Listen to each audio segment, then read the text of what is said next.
nosotros la clase pasada hablábamos sobre las teorías de la sociología criminal, ¿cierto? Aquellas teorías, Sí, señor. perdón, que de alguna u otra manera pues trataban de o tratan de explicar del porqué de la importancia de la sociología criminal dentro del estudio del delito y por supuesto la prevención del delito.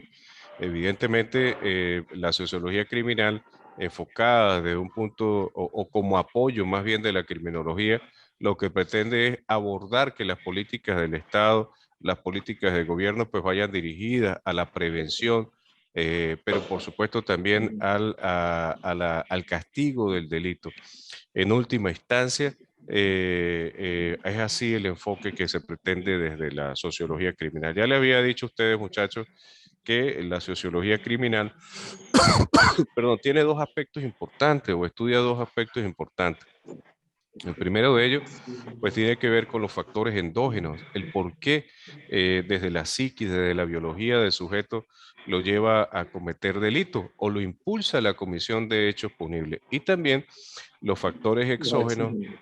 exactamente, los factores exógenos que impulsan, promueven, incitan a la comisión de un hecho punible. Entonces, todos esos factores el Estado procura evaluar, observar a través de estadística, a través de estudios, de manera de que esas políticas pues sean eficaces y eficientes para procurar calidad de vida de los ciudadanos.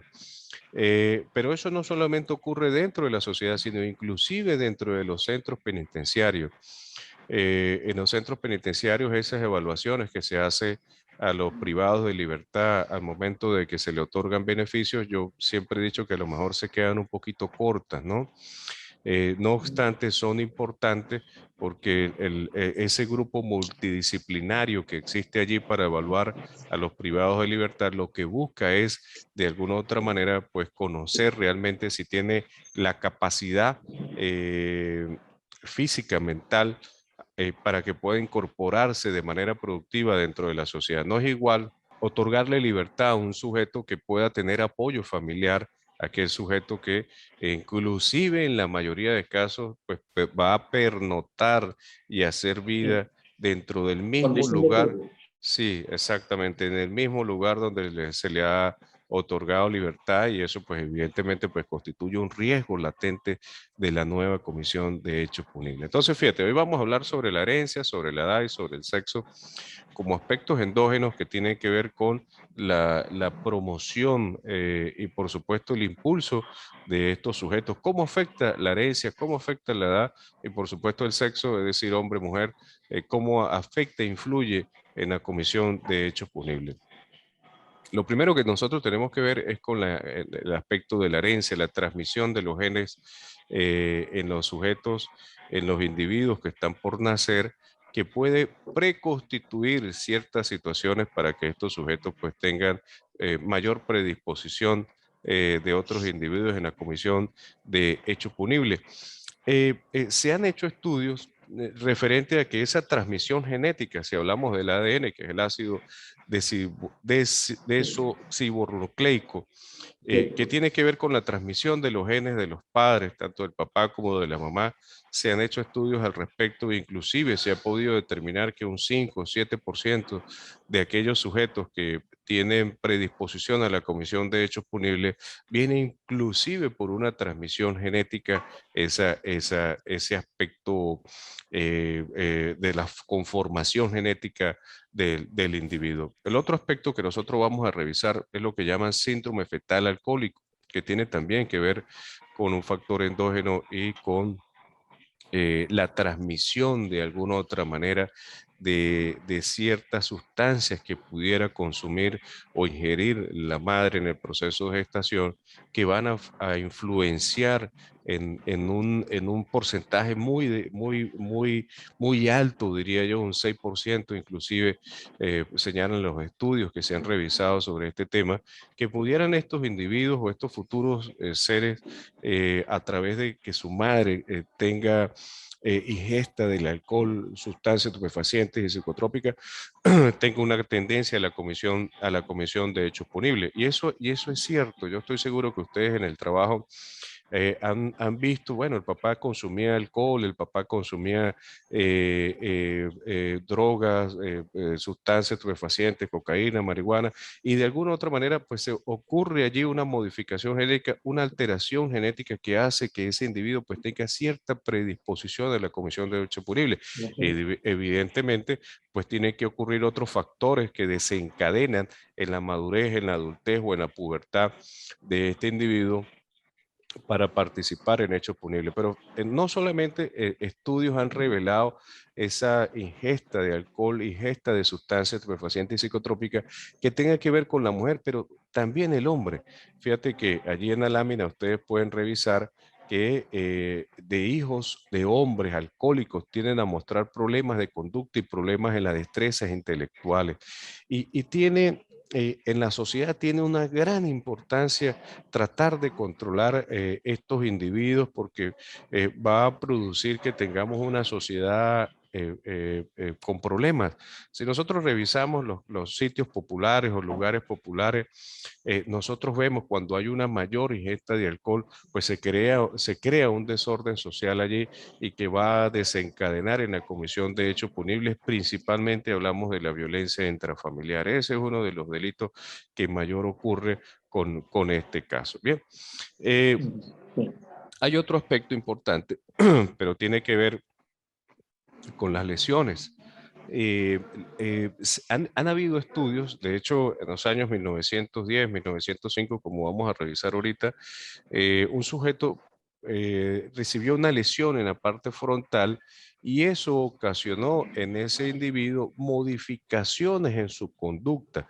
Lo volvió agresivo, lo vuelve persistente, ansioso, y por supuesto, pues existe su cambio de conducta, pues lo lleva a convertirse en una persona que está en el umbral, por decirlo de alguna manera, en el límite entre lo que establece la ley, lo que establece la conducta humana, lo que él venía mostrando frente a la sociedad para pasar ese umbral, para pasar ese límite y convertirse en protagonista de comisión de hechos punibles. Entonces también la ciencia ha verificado que efectivamente las lesiones que pueda ocurrir. Miren, yo vi una vez un caso de un motorizado, tuvo un accidente, chocó con un objeto fijo o llevaba casco y se determinó con psicólogos y psiquiatras que la conducta de este sujeto varió, se volvió más agresivo frente a la sociedad.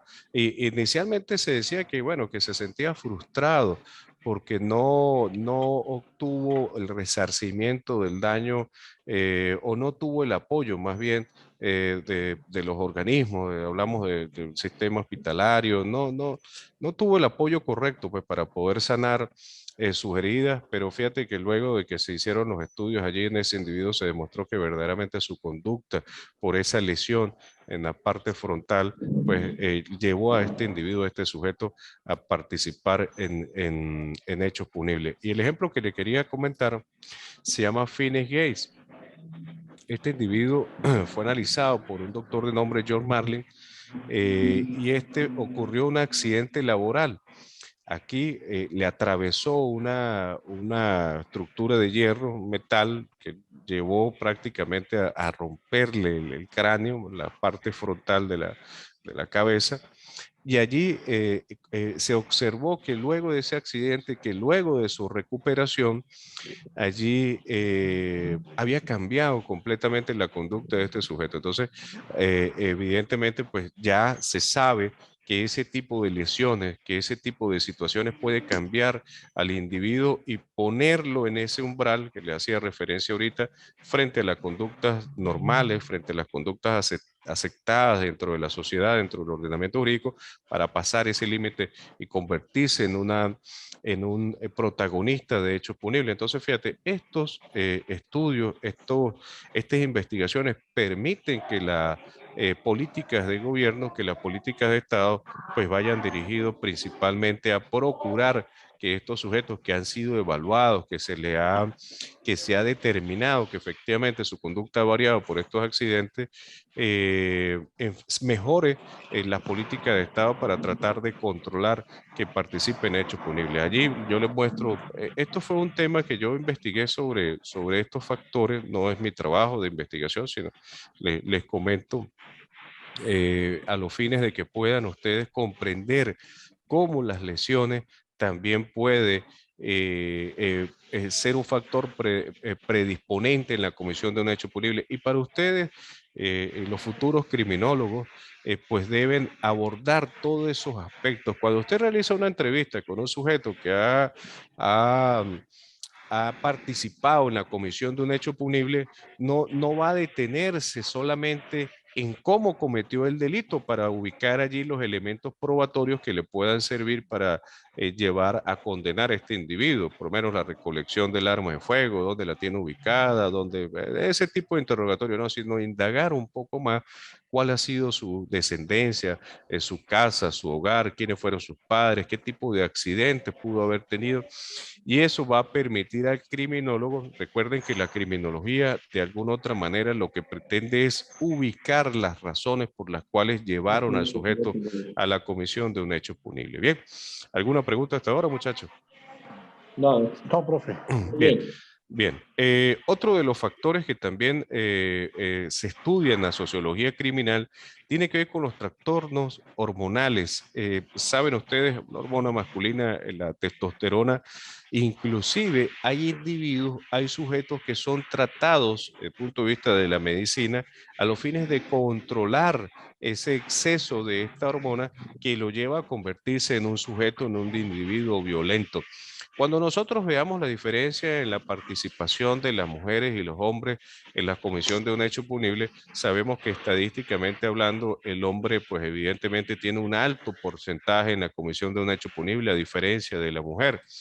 De hecho, la mujer participa en otros tipos de delitos. La mujer, por su naturaleza, tiende a manipular el sistema, tiende a la víctima y la lleva luego al hurto, evidentemente no por la fuerza, como sí ocurre en el hombre. Hemos visto por hechos comunicacionales, públicos y notorios la participación de mujeres en este tipo de delitos, en especial aquellos que realizan trabajos sociales, trabajos de prostitución y todas estas cuestiones aquí. Entonces llevan al individuo a la ingesta de una sustancia que lo va a adormecer, lo va inclusive a perder de manera temporal la conciencia, y allí pues aprovecha para hacer gala pues de la comisión de hechos punibles, en especial el hurto. Recordemos que hay una diferencia sustancial entre el hurto y el robo, considerando que el robo es un delito violento que acarrea amenaza directa sobre la vida, mientras que el hurto pues bajo la astucia, diría yo, se sorprende a la víctima y se sustrae de él los objetos o los bienes que se pretende, que el victimario pretende obtener. Entonces, fíjate, allá hay un ejemplo sustancial de esa alteración hormonal de la testosterona. El hombre con una alta carga se convierte en un hombre violento, un hombre agresivo. Eh, y evidentemente, pues allí también la sociología criminal enfoca su trabajo de investigación para tratar de individualizar a estos sujetos y poder controlar a través de la medicina u otra ciencia la participación de estos individuos en la comisión de hechos punibles. La edad, muchachos, también es otro factor endógeno importantísimo en la comisión de hechos punibles. No es igual un sujeto en su madurez, 30, 35 años, que tiene una participación o un protagonismo importante, mejor dicho, en la comisión de hechos punibles violentos. Inclusive a esa edad, como vamos a revisar ahorita, hay una clasificación por edad. Cuando hablamos de infancia, hay ciertas conductas de los niños, de los preadolescentes, que de alguna u otra manera pues, se traduce en en una modificación de su conducta o en una modificación social dentro de las escuelas.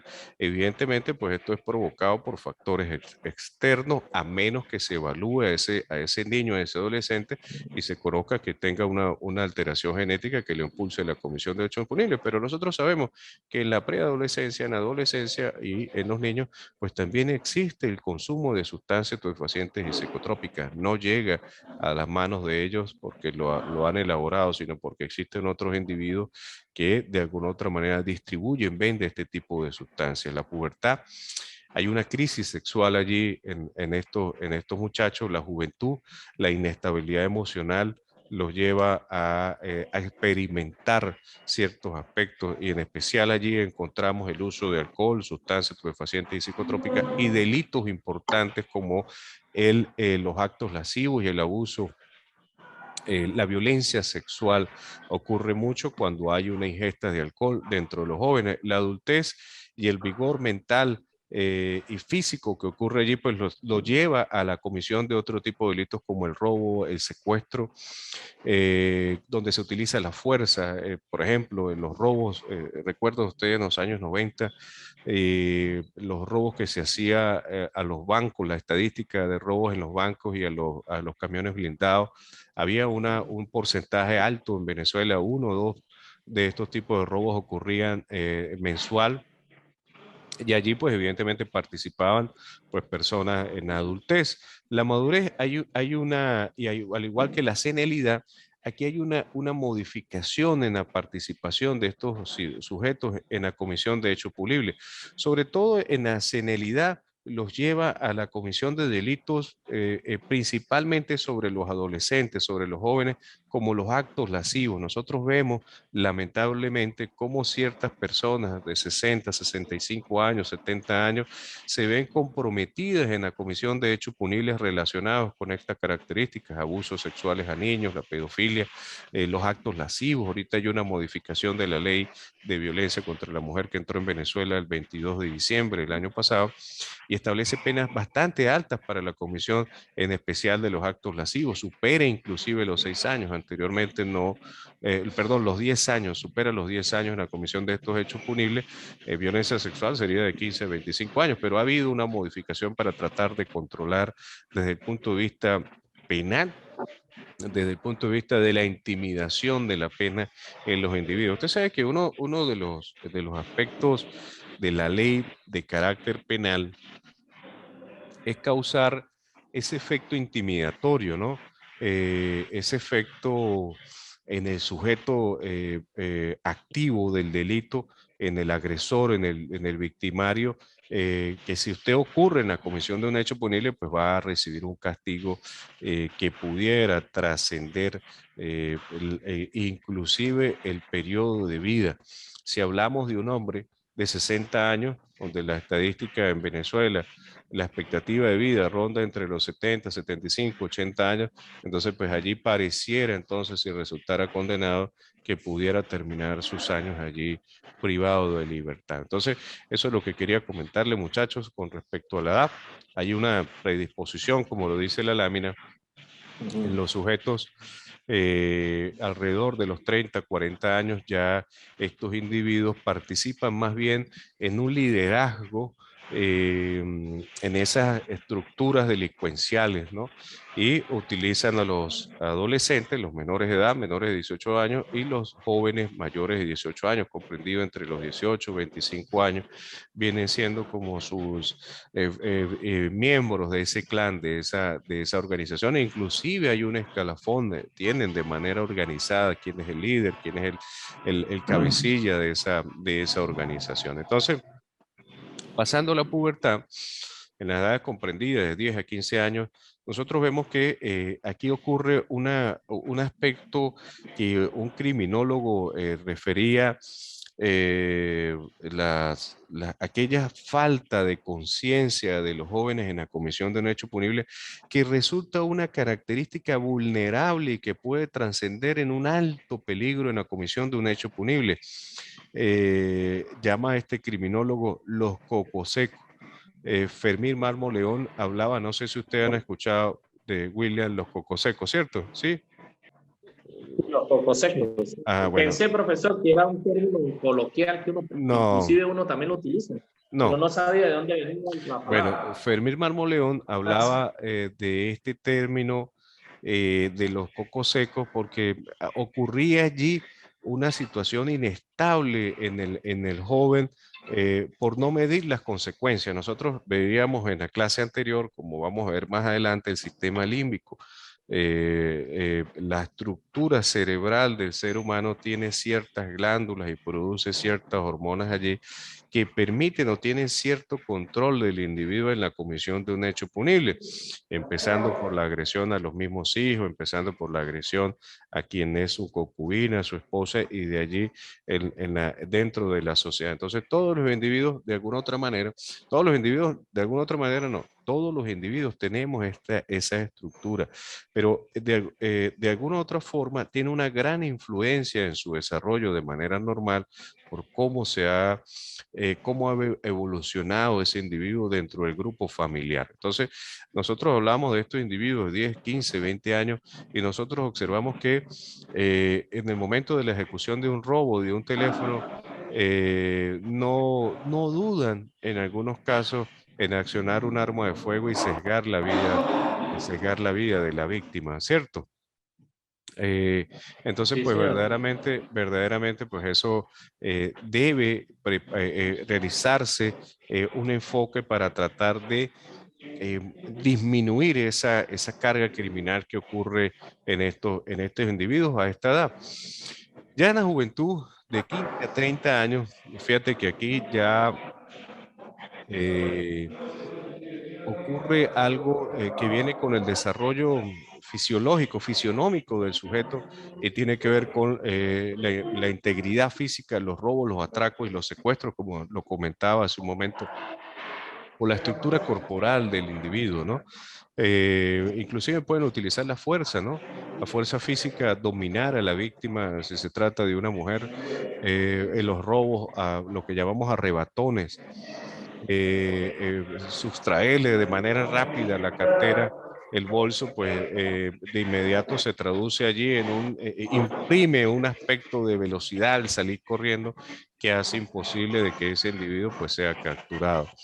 Y la madurez de 32 a 44 años, hay otra característica en esta edad de los delitos. Se caracteriza principalmente por delitos relacionados con la estafa, con el fraude, con el peculado y por supuesto con la dirección de las mafias. Nosotros vemos de manera muy extraña adolescentes, jóvenes de 25, 30 años hacia abajo participar en este tipo de delitos. Esto se encuentra entre los 32 y 44 años si estadísticamente observamos aquellos procedimientos que ustedes han hecho por estafa, encontramos que tienen una gran participación estos individuos en estas edades.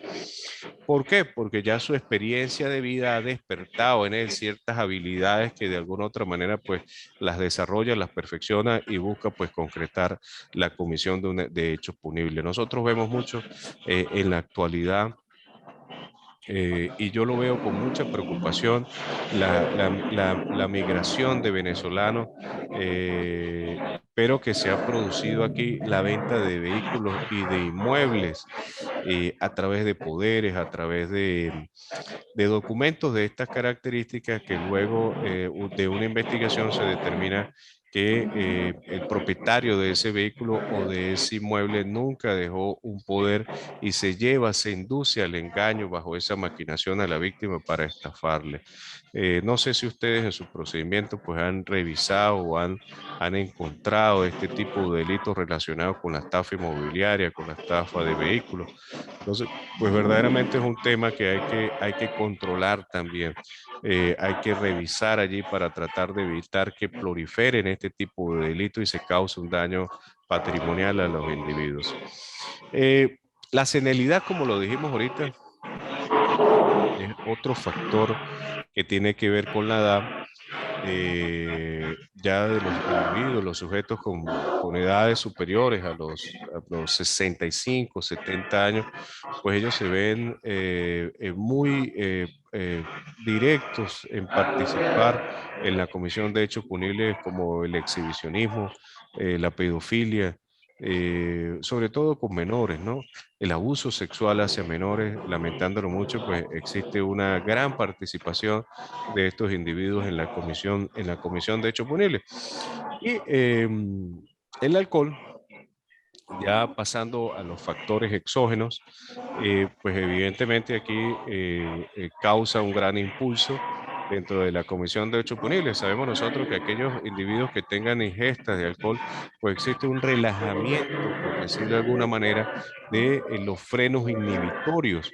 Esos frenos inhibitorios es lo que hablábamos hace un momento, que tiene que ver con esa estructura de nuestro cerebro de que nos inhibe en la comisión de un hecho punible. Recuerde que los hechos punibles, sobre todo en los delitos que tenga que ver de violencia contra la mujer, no solamente son físicos, perdón, no solamente son de contacto, sino también de manera verbal.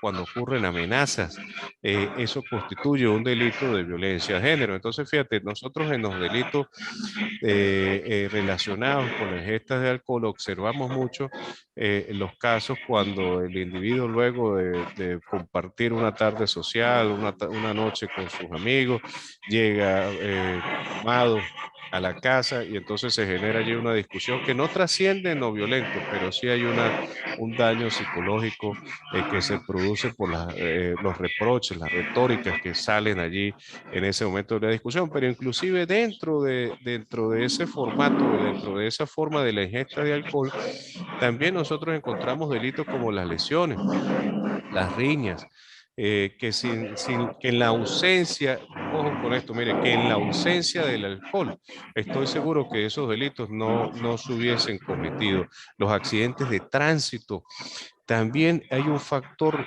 predisponente en la comisión de hechos punibles, en especial las lesiones y los homicidios culposos. ¿Cuántas veces no hemos realizado o se han realizado procedimientos donde resulta el fallecimiento de un individuo que iba regresando de su trabajo en la madrugada, cumpliendo una guardia en un centro de seguridad o en un centro hospitalario y viene regresando a su casa y se encuentra con un sujeto que va manejando un vehículo con alta ingesta de alcohol y provoca un accidente allí y resulta con el fallecimiento de esta persona que viene regresando a su trabajo? Entonces allí eh, hay un comentario que hacer desde el punto de vista legal.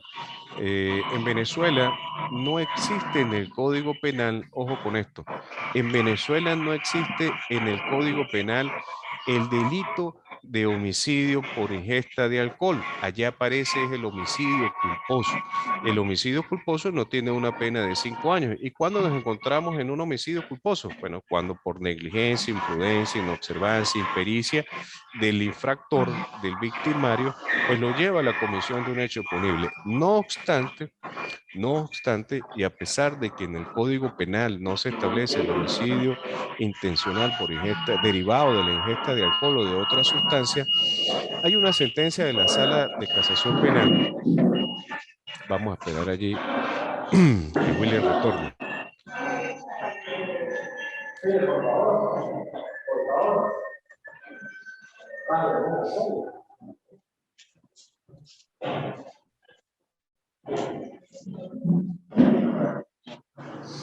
Bien, fíjate. Como le venía diciendo, en el Código Penal no establece allí el homicidio intencional derivado de la ingesta de alcohol o de sustancias estupefacientes y psicotrópicas, pero sí hay una sentencia desde el año 2006 relacionada con el homicidio intencional a título de dolo eventual. ¿Qué significa esto? Y es muy importante para ustedes como funcionarios, es muy importante para ustedes como futuros criminólogos. Hay un pito allí que suena allí, no sé si podemos controlarlo. No sé, profe. Si quiere, entonces desconectan el micrófono. Ahora ya está listo. Ya. Bueno, fíjate, mire. Hay un tema aquí interesante.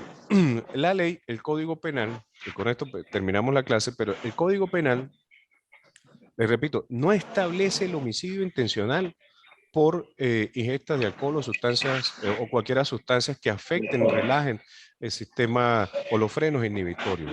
Nosotros en el Código Penal encontramos el homicidio intencional, el homicidio calificado, el homicidio preterintencional, el homicidio concausal y otras características del homicidio, pero bajo ninguna, no hay un tipo penal en el Código Penal que guarde relación con este delito. Como le venía diciendo, no obstante, en el 2006, 2007, entró en vigencia o el desarrollo de un criterio jurisprudencial relacionado con los accidentes de tránsito donde resulte una persona fallecida. Y esa jurisprudencia nos habla allí de un tipo penal que recibe como nombre homicidio intencional a título de dolo eventual. Ya le voy a explicar qué significa eso. Pero si me apagan el micrófono, les explico mejor, porque hay mucho ruido. Si quiere apagar, bien. Isaac, si quiere apaga el micrófono. No sé si, bien, ahora sí, mire, fíjate. El homicidio intencional a título de dolo eventual viene a llenar ese vacío que tiene la ley y el Código Penal relacionado con este tipo de siniestros, relacionado con este tipo de delitos. ¿Y por qué lo llama a título de dolo eventual? Dolo es sinónimo de intención. La palabra dolo tiene que ver con la intencionalidad del sujeto, pero le agrega la palabra eventual, la eventualidad. Entonces, a manera de ejemplo, en esa jurisprudencia nos hablaba de un accidente de tránsito que ocurrió con un autobús de transporte público donde el chofer iba bajo los efectos del alcohol y hizo un giro inapropiado allí dentro de su trayectoria y ocasionó un accidente que provocó el fallecimiento de unos individuos. Entonces, ¿qué sucede allí?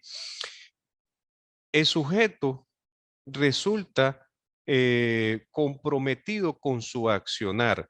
Es decir, él sabe que bajo los efectos del alcohol puede evidentemente ocasionar de manera eventual un accidente o no. No es un caso fortuito ni de fuerza mayor, sino que el sujeto, el individuo está consciente, está plenamente, a pesar de que no está en su esfera, porque la ingesta de alcohol le ha producido ciertas modificaciones, alteraciones, inhibiciones dentro de su comportamiento, pero de alguna otra forma él sabe de que conduciendo bajo los efectos del alcohol va a producir un accidente y sin embargo continúa ejecutando la acción, es decir, no se detiene para esperar que pase su borrachera, discúlpeme que hable así, o decirle a otra persona, mire, tome la llave del carro y conduzca usted. No, él sigue ejecutando su acción y en consecuencia de ello existe la intencionalidad, es decir, existe el dolo, sigue ejecutando la acción,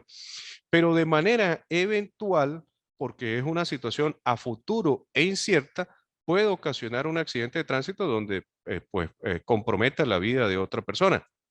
Al ocurrir ese siniestro, ya la eventualidad deja de ser eventual para materializarse esa intención y por tanto allí nos encontramos en un homicidio intencional a título de dolo eventual. La pena es de 12 a 18 años, mientras que el homicidio culposo es de 3 a 5 años.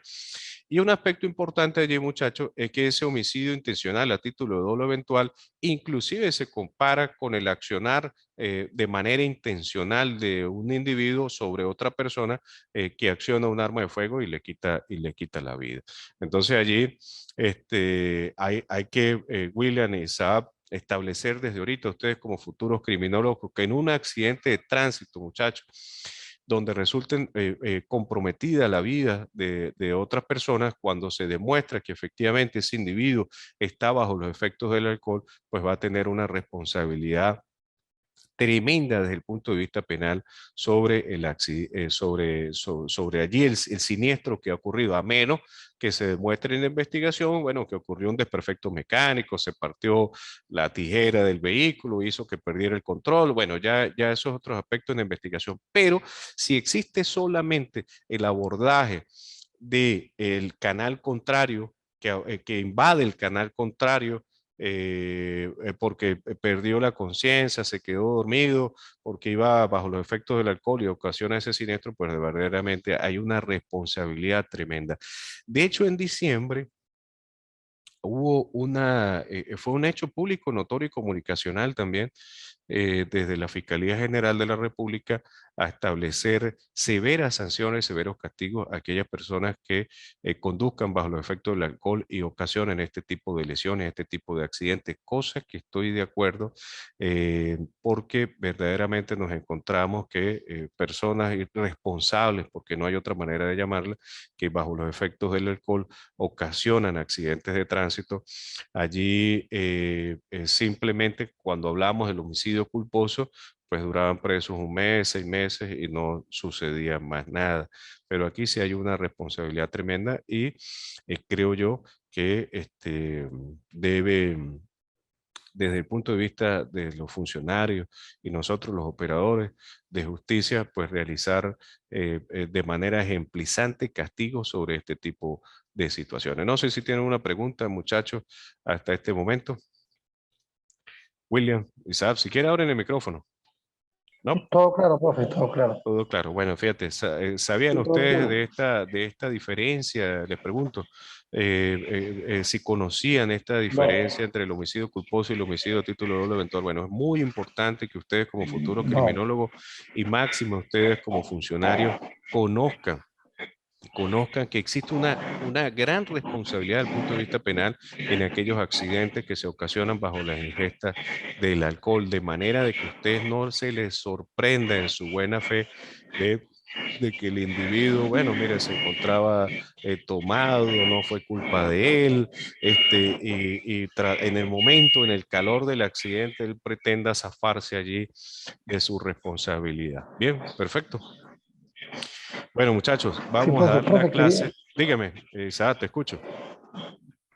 profe, porque quería hacer una acotación, ¿no? Eso también depende del funcionario, en este caso Sí, tránsito, que hace el levantamiento y PNVs. pues él es el que tiene pues la iniciativa de dicho accidente, ¿no? Sí. Porque se ha hecho muy alterado de que incurren en la falta de alterar, pues primero las evidencias. Ajá. Y lo Sí, otro, sucede. a sabiendas de que ese individuo se encontraba bajo los efectos de alcohol, pues llegan a un acuerdo, pues Sí. familiares de él Ajá, mismo, ajá, y ajá, pues no hacen su debido procedimiento. ajá. Entonces, eso, eso llega pues a orden de la fiscalía, pero en realidad Pero ya llega amañado.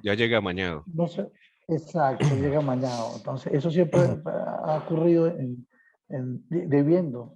Sí. Por ejemplo, yo tuve un procedimiento donde yo fui testigo de un accidente de tránsito. Y fui testigo y bueno, y declaré que el ciudadano se encontraba bajo el efecto del alcohol, pero no se le hizo ningún La tipo prueba de alcoholemia. de prueba. Mire, sí, La prueba de fíjate. alcoholemia Ujú. y pasó a ser, fue un homicidio culposo. Sí, mire, allá hay un dato Fue importante. calificado como homicidio culposo. Fíjate, allá hay un dato importante. La prueba de alcoholemia es una prueba de certeza, no de orientación. Porque ella, bueno, evidentemente se va a reforzar con un examen de sangre, ¿no?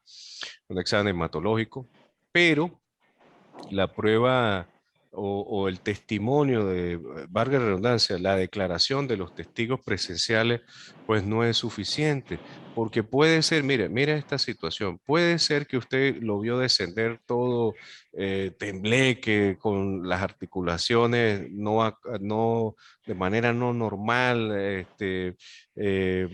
delirando, entonces da la apreciación o la percepción más bien de que está bajo los efectos del alcohol y resulta de que el sujeto pues recibió un golpe también producto del accidente que lo hace caminar de esa forma, lo hace pensar de esa manera. Entonces no puede conformarse con solamente el testimonio de las personas que allí se encontraban, sino es necesario, es obligatorio, muchachos, para fortalecer el procedimiento, que se haga la prueba de alcoholemia a los fines de determinar el nivel de alcohol, el grado de alcohol.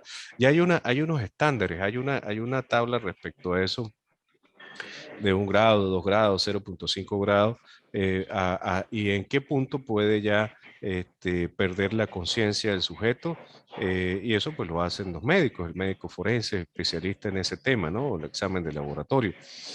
Pero es un tema que resulta de gran importancia porque el procedimiento debe estar fortalecido para que el despacho fiscal pueda tomar las acciones correspondientes y no quede por allí un vacío que el juez evidentemente pues pueda inducirlo en error, en confusión y otorgarle una libertad a un sujeto que con todo respeto en esas circunstancias no la merezca. Bien, Bien, perfecto. Bueno, William, perfecto, profe. Isaac, ¿alguna pregunta? No, profe, claro. Listo. Bueno, hoy lo vamos a dejar hasta aquí, muchachos. Vamos a continuar el próximo sábado. Yo había programado 5 clases, pero puede ser que se nos alargue un poquito más, como unas 6 clases, 7 clases. De igual manera voy a revisar ahorita, me van a mandar el nombre y el número de teléfono a ustedes para yo participar allí en coordinación de posgrado, de manera que le carguen las materias a ustedes o yo, muchachos. Perfecto. Bien, Sí, señor, perfecto. listo. Bueno, muchachos, Ok, que profe. pasen un feliz día, un feliz fin de semana. Estamos en contacto. Hasta luego. Igualmente, profe, hasta luego.